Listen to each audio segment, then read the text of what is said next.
Hindi ka dapat na abogado eh. Hindi ka dapat magturo sa Ateneo. Sinasabi ko sa iyo ngayon. Ako hindi ko inaukusahan ng mga vloggers. Kahit masasakit ang sinasabi nila, ngunit merong basihan. Meron silang pinagmumulan na basihan. Kamukha nung isang vlogger, Mr. Chair. Nakita niya yung isang tarpaulin, isang billboard na na-install doon sa SLEX. Isang female vlogger, Mr. Chair, na napanood ko. Itong si Marcoleta kanya, walang kahihiyan ito Nga pala eh. At ikinahihiya na rin siya ng mga kapatid niya sa Iglesia ni Cristo. Sapagkat, akalain mong gagawa siya ng billboard, isasama niya kanya si Pastor Kibuloy. Hindi ba niya alam na si Pastor Kibuloy ay ganyan. So, kinakailangan, Mr. Chair, na sagutin ko. Ang pagkakasabi ko lang po na sagutin ko, miss ka ako, hindi kita kilala, pero medyo nasaktan lang ako, pero nandun na lang, pagpapasensya na kita, sapagat ako ay public figure.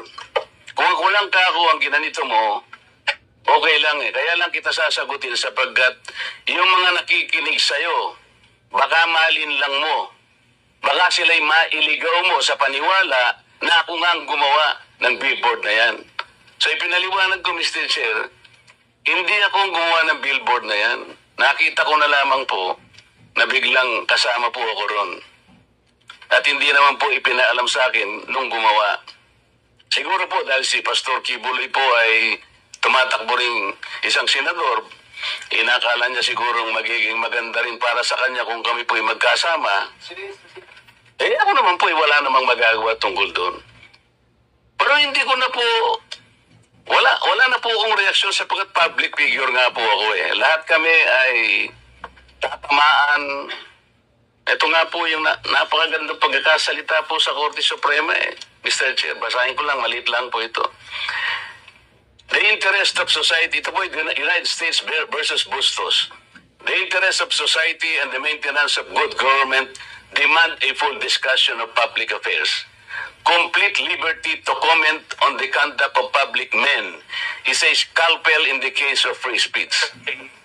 The sharp incision of his probe relieves the abscesses of officialdom. Men in public life may suffer under a hostile and an unjust accusation. The wound can be assuaged with the balm of a clear conscience. A public officer must not be too thin